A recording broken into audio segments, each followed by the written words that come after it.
Hello बच्चों, आप सभी को मेरा नमस्कार।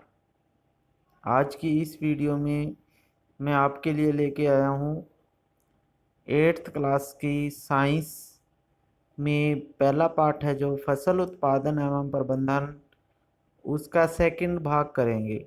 पहली वीडियो में से मैंने आपको एनसीईआरटी की बुक में ये आधा लेसन करा दिया है। अगर आपने वो अभी तक नहीं देखा तो मेरे इसी चैनल पे आपको इसकी पहली वीडियो मिल जाएगी। तो पहली वीडियो में मैंने क्या क्या कराया तो वो मैं आपको बता देता हूँ। सबसे पहले मैंने आपको कृषि पद्धतियाँ कराई हैं। कृषि पद्धतियों में फसल किसे कहते हैं ये मैंने करा दिया है। खरीफ फसल, रबी की फसल किसे कहते हैं ये हमने कर लिया है। और ये हमने कर ली है मिट्टी तैयार करना किसे कहते हैं, बुआई किसे कहते हैं, खाद और उर्वरक देना। तो आज की वीडियो में हम करेंगे सिंचाई, खरपतवार से सुरक्षा, कटाई और भंडारण। तो ये करेंगे आज की इस वीडियो में। तो आइए हम करते हैं ये। तो इसमें क्या है देखो बच्चों, इसमें आ जाता है एक ये प्रश्न इम्पोर्टेंट है इसमें। अगर आपने इसको नहीं किया तो आप इसका स्क्रीनशॉट ले लेना, खाद और उर्वरक में अंतर, और इसको याद कर लेना। फिर उसके बाद आपके पास आता है जो आज की वीडियो में हम करेंगे वो है सिंचाई। क्या है? सिंचाई। अब सिंचाई क्या होता है? जीवित रहने के लिए प्रत्येक जीव को जल की आवश्यकता होती है। किसकी आवश्यकता होती है? जल की। तो प्रत्येक जीव को जीवित रहने के लिए जल की आवश्यकता होती है। तो पौधों की वृद्धि और परिवर्धन के लिए जल का विशेष महत्व है।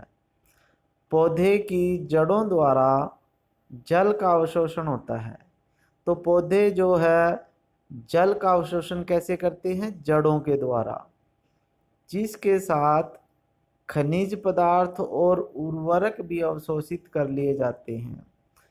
तो जो पेड़ पौधे होते हैं वो जल के साथ साथ पोषक तत्व और उर्वरक जल में घुलकर पौधा उनको ग्रहण करता है जड़ों के द्वारा। पौधों में लगभग 90% जल होता है। पौधे के अंदर लगभग 90% जल होता है, पानी होता है। जल आवश्यक है क्योंकि जल जो होता है वो क्या करता है? बीजों का अंकुरण, क्योंकि जल आवश्यक है क्योंकि बीजों का अंकुरण शुष्क स्थिति में नहीं हो सकता। यानी अगर खेत सूखा है, उसमें जल नहीं है, नमी नहीं है, तो बीज उसमें अंकुरित नहीं हो सकता। इसलिए पौधों के लिए जल बहुत आवश्यक है। उसके बाद है जल में घुले हुए पोषक तत्व का स्थानांतरण पौधे के प्रत्येक भाग में होता है। यानी जल में घुलकर ही जो पोषक तत्व होते हैं वो पौधे के सभी भागों में जाते हैं। यह फसल की पाले और गर्म हवा से रक्षा करता है। जो पानी होता है, जल होता है, वो पाला जब पड़ता है सर्दियों में उससे भी फसल की रक्षा करता है जल। और जब गर्मियों में बहुत ज़्यादा गर्म लू चलती है उससे भी फसल की रक्षा करता है जल। स्वस्थ फसल वृद्धि के लिए मिट्टी की नमी को बनाए रखने के लिए खेत में नियमित रूप से जल देना पड़ता है। तो अब सिंचाई किसे कहते हैं ये प्रश्न आता है। इसकी उत्तर आप क्या लिखोगे? निश्चित अंतराल पर खेत में जल देना सिंचाई कहलाता है। सिंचाई का समय और बारंबारता फसलों पर और मिट्टी ऋतु पर निर्भर करता है। यानी सिंचाई कितनी करनी है और कितनी बार करनी है और कितने दिन बाद करनी है, ये हमें इस बात पे निर्भर करता है कि हमने कौन सी फसल उगाई हुई है और मौसम कैसा है। तो अगर बरसाती मौसम है तो उसमें हमें अगर बारिशें हो रही हैं लगातार तो उसमें सिंचाई की जरूरत ही नहीं होती। और अगर हमने फसल ऐसी लगाई है जैसे गेहूँ लगाई है तो या चना लगाया है तो उसमें पानी की बहुत कम मात्रा की आवश्यकता होती है। या हमने अगर जीरी या चावल लगाया, धान लगाई, तो उसमें हमें पानी की आवश्यकता अधिक होती है।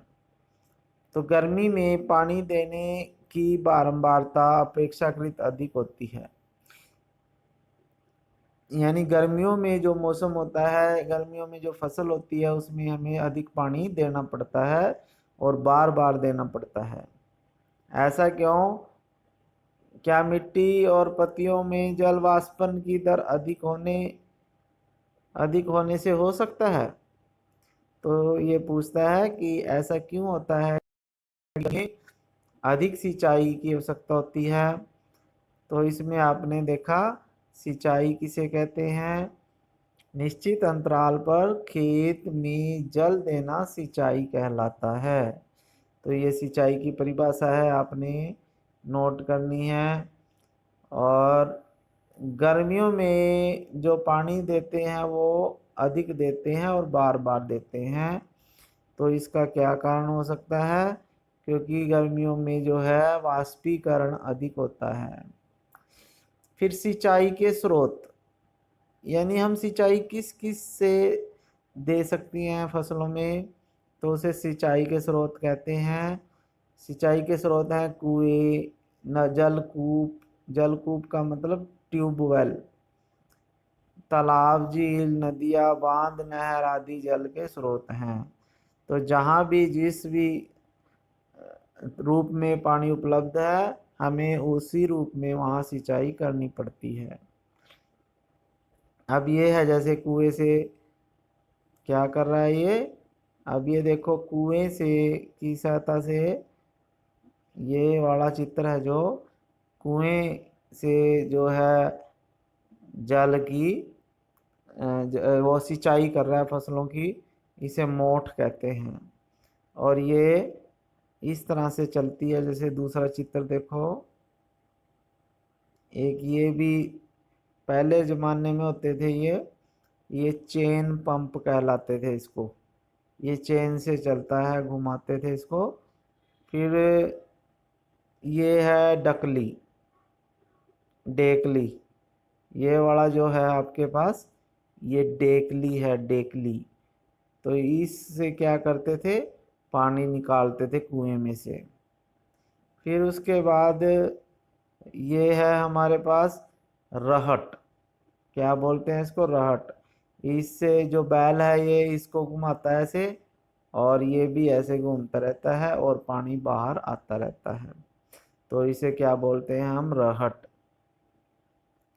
तो ये सिंचाई की विधियां थी पहले, जो पुराने समय में सिंचाई होती थी। तो इसको पढ़ लेते हैं हम। सिंचाई के पारंपरिक स्रोत, सिंचाई के पारंपरिक तरीके या तो कुएं, झीलों और नहरों में उपलब्ध जल को निकाल कर खेतों तक पहुंचाने के विभिन्न तरीके होते थे उस समय। जैसे मवेशी और मजदूर इन विधियों में इस्तेमाल ले जाते थे। मवेशी का मतलब पशुओं, और मजदूरों को लगाया जाता था इस काम में। और यह सस्ते थे परंतु इतने ज़्यादा दक्ष नहीं थे, यानी इनसे ज़्यादा पानी नहीं निकाला जाता था, बहुत कम पानी निकलता था। तो ये क्या क्या थे भाई? एक तो इसमें है जैसे मोठ या गिरनी जो अभी बताया, चेन पंप थे, डेकली थी, रहट थे। तो ये डेकली है, जैसे आपको चित्र नीचे दिखाया गया है, ये क्या है? डेकली। फिर जल को ऊपर खींचने के लिए सामान्यतः पंप का उपयोग किया जाता है। पंप चलाने के लिए डीजल, बायोगैस, विद्युत, सौर ऊर्जा का उपयोग किया जाता है। यानी पानी को ऊपर खींचने के लिए हम क्या करते हैं, पहले इंजन होते थे, डीजल से चलते थे, बायोगैस या, और अब मोटरें आ गई हैं जो बिजली से, विद्युत से चलती हैं, जो पानी को ऊपर ले आती हैं, नीचे से वाले पानी को। अब जो आधुनिक सिंचाई की विधियां हैं वो देख लेते हैं अब हम। तो आधुनिक सिंचाई की विधियां हैं जैसे छिड़काव तंत्र है ये क्या है, छिड़काव तंत्र। तो छिड़काव तंत्र में क्या होता है, जैसे आपके पास है छिड़काव तंत्र, तो इसमें है आपके पास, छिड़काव तंत्र में क्या होता है, ये है हमारे पास छिड़काव तंत्र। इसमें जो भी होते हैं, इसमें ये कुएं से पानी जो है मोटर के द्वारा निकाला जा रहा है, और आगे पाइप लगा दिए हैं, और यहाँ फुहारे फुहारे लगा रखे हैं। तो ये फुहारा से सिंचाई होती है, जिसे हम छिड़काव तंत्र बोलते हैं। तो जहाँ पे पानी की बहुत कमी है वहाँ पे इसका उपयोग किया जाता है। तो छिड़काव तंत्र में क्या होता है,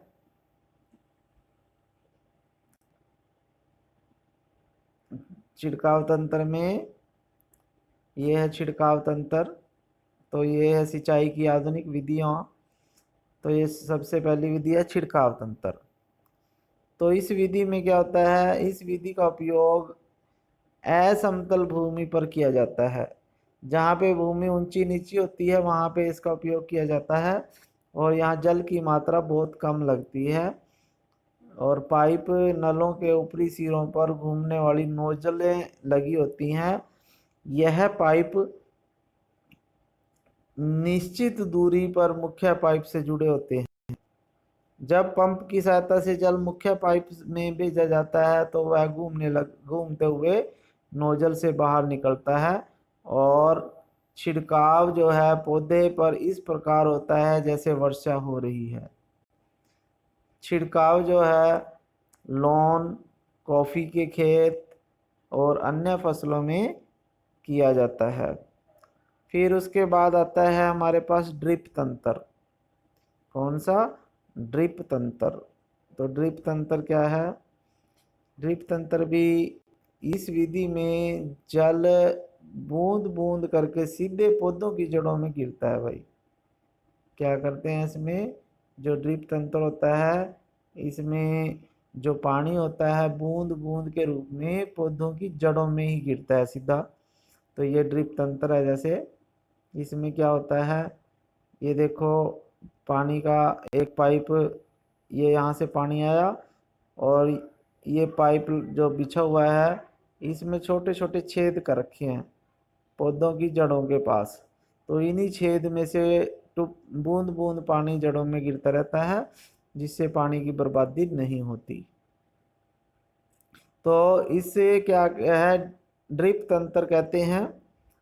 और फलदार पौधों, बगीचे, वृक्षों को पानी देने का यह सर्वोत्तम तरीका है। इससे पौधों को बूंद बूंद करके जल प्राप्त होता है, और इस विधि से पानी बिल्कुल भी व्यर्थ नहीं होता। अतः यह जल की कमी वाले क्षेत्रों के लिए वरदान है। जहाँ पे पानी बहुत कम है वहाँ पे ये ड्रिप तंत्र जो होता है वरदान होता है। वहाँ पे इसे आसानी से फसलों की सिंचाई की जाती है। फिर आता है खरपतवार से सुरक्षा। खरपतवार क्या होता है, फसल के साथ, अब ये है खरपतवार किसे कहते हैं, तो आप लिख लो, खेत में कई अवांछनीय पौधे प्राकृतिक रूप से फसल के साथ उग जाते हैं। इन अवांछित पौधों को खरपतवार कहते हैं। खेत में जब फसल के साथ ऐसे पौधे भी उगाते हैं जो अवांछित होते हैं, जिनकी हमें जरूरत नहीं होती, वो फसल को खराब कर देते हैं, उन्हें हम खरपतवार कहते हैं। और जब खरपतवार को हटाते हैं, खरपतवार हटाने को निराई कहते हैं। तो ये भी प्रश्न आता है, निराई किसे कहते हैं। फसलों में से खरपतवार या घास जो उगाता है उसको हटाने की क्रिया को निराई कहते हैं। निराई आवश्यक है क्योंकि खरपतवार जो है जल, पोषक और जगह प्रकाश की स्पर्धा से फसल की वृद्धि पर प्रभाव डालते हैं। तो खरपतवार निकालना जरूरी है क्योंकि जो भी हम खाद या पोषक तत्व फसल को देते हैं वो सभी पोषक तत्व जो हैं खरपतवार ग्रहण कर लेंगे और फसल की वृद्धि होगी। और कुछ खरपतवार जो है कटाई में, अगर फसल में खरपतवार हो गए तो खरपतवार जो है कटाई में बाधा डालते हैं। ठीक है, तो खरपतवार जो होते हैं भाई बाधा डालेंगे किसमें, कटाई में। जब फसल की कटाई होती है ना तो उसमें भी ये बाधा डालते हैं। और तथा मनुष्य और पशुओं के लिए शल्य हो सकते हैं खरपतवार। तो खरपतवार हटाने के लिए क्या होता है भाई, खरपतवार रसायनों के उपयोग से भी खरपतवार को नियंत्रित किया जाता है। इन्हें खरपतवार नाशी कहते हैं। यानी कुछ रासायनिक पदार्थ होते हैं जिनको हम खरपतवार के ऊपर स्प्रे करते हैं, डालते हैं तो उससे घास खत्म हो जाता है, इसे खरपतवार नाशी कहते हैं। तो कुछ खरपतवार नाशी है जैसे 2,4-D 2,4-D 2,4-D, तो ये भी एक खरपतवार नाशी है। खेतों में इसका छिड़काव किया जाता है जिससे खरपतवार के पौधे मर जाते हैं परंतु फसल को भी कोई हानि नहीं होती। तो इसमें खरपतवार नाशी को जल में आवश्यकता अनुसार मिलाकर स्प्रे किया जाता है। स्प्रे से फसल के ऊपर छिड़काव किया जाता है जिससे फसल बच जाती है और जो है घास है वो ख़त्म हो जाता है। फिर उसके बाद है कटाई। जो कटाई होती है, फसल की कटाई बोलते हैं इसको। जब फसल पक कर तैयार हो जाती है तो उसकी हम कटाई करते हैं। तो फसल की कटाई एक महत्वपूर्ण कार्य है। फसल पक जाने के बाद उसे काटना कटाई कहलाता है।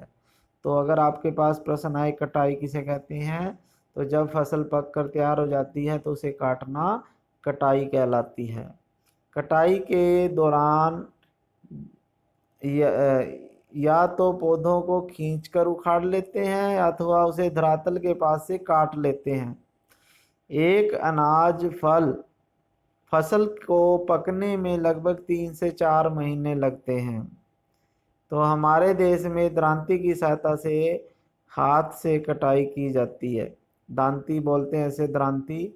तो इसके द्वारा ही फसल की कटाई की जाती है, हाथ से जब करते हैं। लेकिन अब तो मशीनों का भी उपयोग होने लग गया है। एक मशीन का उपयोग किया जाता है जिसे हार्वेस्टर कहते हैं। काटी गई फसल से बीजों और दानों को भूसे से अलग करना थ्रेसिंग कहलाता है। यह कार्य कंबाइन मशीन करती है।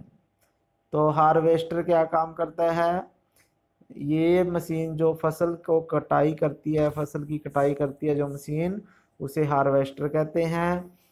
और फसल के जो दाने और भूस को अलग करने की प्रक्रिया थ्रेसिंग कहलाते हैं। और ये कार्य कौन करती है, कंबाइन मशीन। तो कंबाइन मशीन आप लोगों ने देखी होगी। तो जिससे अब कंबाइन मशीन क्या करती है, फसल को काट भी देती है, अनाज और भूसे को अलग भी कर देती है। तो ये आपके पास कंबाइन मशीन है। तो छोटे खेत वाले किसान अनाज के दानों को फटक कर, पहले जब मशीनें नहीं होती थी तो किसान क्या करते थे, उनको फटक के किसी, जैसे जीरी या धान की फसल आपने देखी होगी कैसे झाड़ते हैं जीरी को, तो वो पटक पटक के लकड़ी के ऊपर मार के उसको कर देते हैं। तो ये आपको कंबाइन दिखा रखी है, देखो कंबाइन सभी ने देखी है। तो ये फसल काटती भी है और अनाज अलग भी करती है। और ये है, पहले मशीनें होती थी जो विनोइंग मशीन या फटकने वाली मशीन है ये। तो पहले मशीनें थी वो जिससे अनाज हम निकालते थे, इसे विनोइंग या फटकने वाली मशीन कहते हैं। फिर उसके बाद आता है जब फसल कट गई, अब अनाज भी हमारे घर आ गया, उसके बाद हम क्या करते हैं, उसका भंडारण करते हैं। क्या करते हैं बच्चों, उसका भंडारण। तो भंडारण क्या होता है, भंडारण में क्या होगा भाई, उत्पाद का भंडारण एक महत्वपूर्ण कार्य है। फसल के दोनों के दानों को अधिक समय तक रखना हो तो उन्हें नमी, कीट, चूहे, सूक्ष्म जीवों से सुरक्षित रखना होगा। यानी अगर हमने अनाज को लंबे समय तक रखना है तो हमें सबसे पहले तो उनको सुखाना पड़ेगा, उसकी नमी ख़त्म करनी पड़ेगी। फिर उसको कीट से, चूहों से, सूक्ष्म जीवों से, जैसे सुरसरी वगैरह हो जाती है, कीड़ा लग जाता है, उनसे भी बचाना पड़ता है। तो इसके लिए क्या करेंगे, फिर जब हम पहले तो अनाज को भंडारण से पहले दोनों दानों को या अनाज को धूप में सुखाएंगे। उसके बाद उनकी नमी की कमी आ जाए तो इससे उनकी कीट पीड़कों, जीवाणु और कवक से सुरक्षा हो जाती है। किसान अपनी फसल उत्पाद का भंडारण जूट के बोरों, धातु के बड़े पात्रों में करते हैं।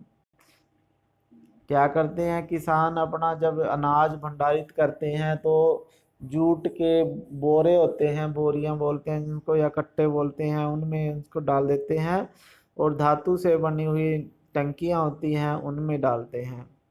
परंतु जहां बड़े पैमाने पर भंडारण होता है उसे साइलो या भंडार गृह में किया जाता है।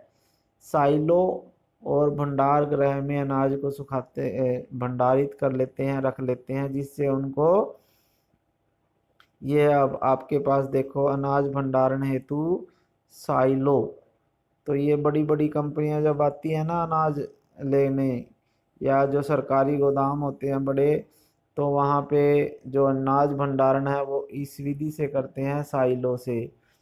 और जो गोदाम है सरकारी, तो वहाँ पे देखो ये बोरियां लगी हुई हैं, कट्टे भरे लगे हुए हैं, इस तरह से उनको भंडारित कर लेते हैं।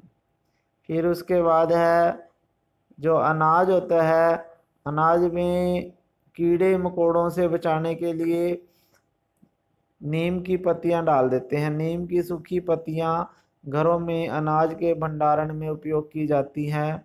बड़े भंडार गृहों में अनाज को पीड़कों, सूक्ष्म जीवों से सुरक्षित रखने के लिए रासायनिक उपचार भी किए जाते हैं।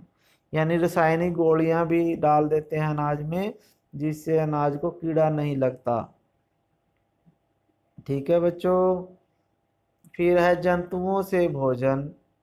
तो जंतुओं से भोजन हमें क्या क्या मिलता है, जैसे दूध हमें किससे मिलता है, घी किससे मिलता है, लस्सी, अंडे, मांस, मछली, ये सभी हम इस सारणी में भर सकते हैं। अच्छा, इसमें है मछली स्वास्थ्य के लिए अच्छा आहार है। हमें मछली की से कोड लीवर तेल मिलता है जिसमें विटामिन डी होता है। ठीक है बच्चों, तो आज हमने ये लेसन पढ़ लिया है। इसके आगे हम तीसरी वीडियो में इसके प्रमुख शब्द पढ़ेंगे। ठीक है, और ये हमने क्या सीखा और इसके अभ्यास के प्रश्न करेंगे। तो आज की वीडियो में इतना ही, और अंत में मैं इतना ही कहूँगा कि अगर आपने अभी तक ये चैनल सब्सक्राइब नहीं किया तो इसे सब्सक्राइब ज़रूर कर लें, क्योंकि इसमें आपको सभी वीडियो मिलती रहेंगी। धन्यवाद। जय हिंद।